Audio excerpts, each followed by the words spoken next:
In this series, we seek to simply update the public with the latest facts in the story to make it less likely that people would try to lie or do the wrong thing towards the band. Our community can then collectively act when something needs to be done. If that is the case, we will give instructions you can act on at the end of each update. Here's what happened next. Around the 13th of April 2022, Kittie had become uncontactable. Concerned for her well-being, David reached out to a mutual friend who may have had contact with her. David found his number in a past text from Kittie. The friend had some interesting things to say. He was the band's neighbor from 2020 to 2022 and visited often for dinner and drinks. He stated that federal police had approached him and, similarly to when they approached Lori about feeding the cats, they told him not to get involved and that they were trying to make the band radioactive to the public so no one would question the situation. They picked the wrong guy to try to turn because the neighbor was also a doctor. Was on the call when the real estate agent lied under oath to get the band evicted again and decided to not help police and then told David everything they had said. He explained that police were going to try to take Kittie out of the band's orbit and were going to try to isolate her to keep her quiet because she knew the whole story of what the media had done to the band and would be likely to want to tell the story in this documentary. Kittie remained uncontactable on the number she had over the previous 2 years, ending in 724. But on May 25, 2022, Kittie started texting David from a new number, ending in 650. She said she had been held in a mental hospital for 5 weeks and had her laptop and tattoo equipment taken. She was still in the facility but had managed to obtain a phone. Kittie was then told about the Now You See What We Saw documentary. She said she wanted to help. She is part of the We and Now You See What We Saw. She said David should record the call so he'd have a record of everything she was about to say. They had the call and Kittie reminded David about Monique, the girl from the second Channel 9 article, putting 4 hamburger patties on her roll at the island and saying she had to eat that many because she had cancer. Kittie clearly had information that would unravel the play-acting damsel in distress characters in the fake news articles. A couple weeks later, on June 8, 2022, David received a text that Kittie was now being released and moving to temporary accommodation. They spoke each day, but after the 11th of June she ceased to text back. A past band member and mutual friend also reported that she had stopped responding after the 11th of June and it was now the 17th. Now certain something wasn't right.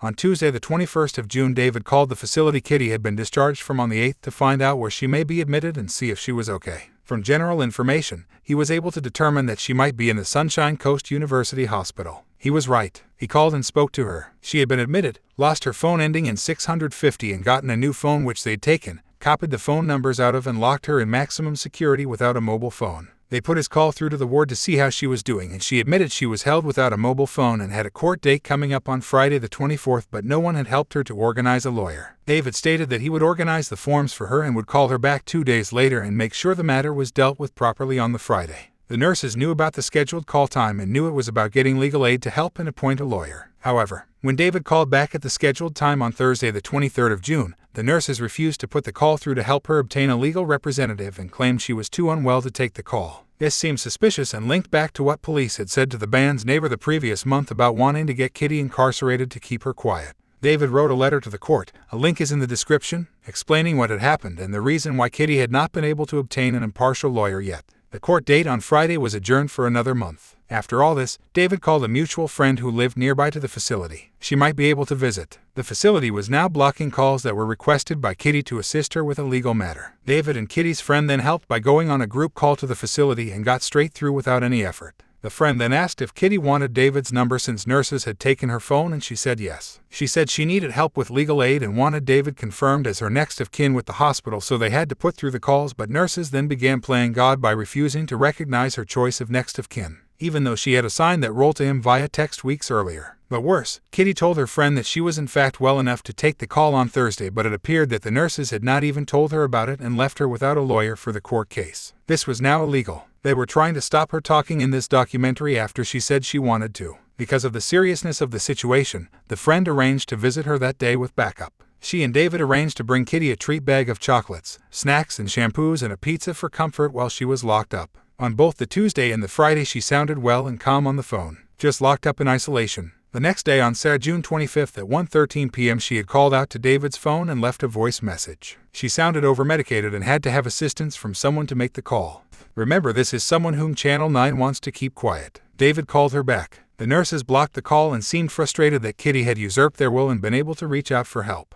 It's our view that they're blocking the support calls for political reasons because they don't want Kittie telling more of the story of what was done to the band. Most mental health workers do a great job in the community, but aggressively preventing access to a lawyer while held in isolation is not acceptable in any situation. The viewer should note this is happening after Kittie had already applied to the U.S. government for protection, as she is now classed as a refugee with credible fear of mistreatment by government and a degree of protection then applied after that request. But it seems Channel 9 and emergency services are back doing the wrong thing again. It's unfortunate Kittie's condition from childhood abuse has her admittable into the mental health system, but it's not lawful that she's being stopped from having a lawyer or speaking to people she was reaching out to while she was detained against her will without a mobile phone. Our concern in this update is that again government workers are telling another fake story to keep their abuse and crimes against citizens hidden. The nurses are now trying to block calls from all close family and friends, including 3 different people nominated by her as next of kin, and not letting calls be returned when she calls out in distress from the hospital phone. We ask, if you know Kittie, that you reach out to her to confirm she is okay and have her call family and friends until she can get through.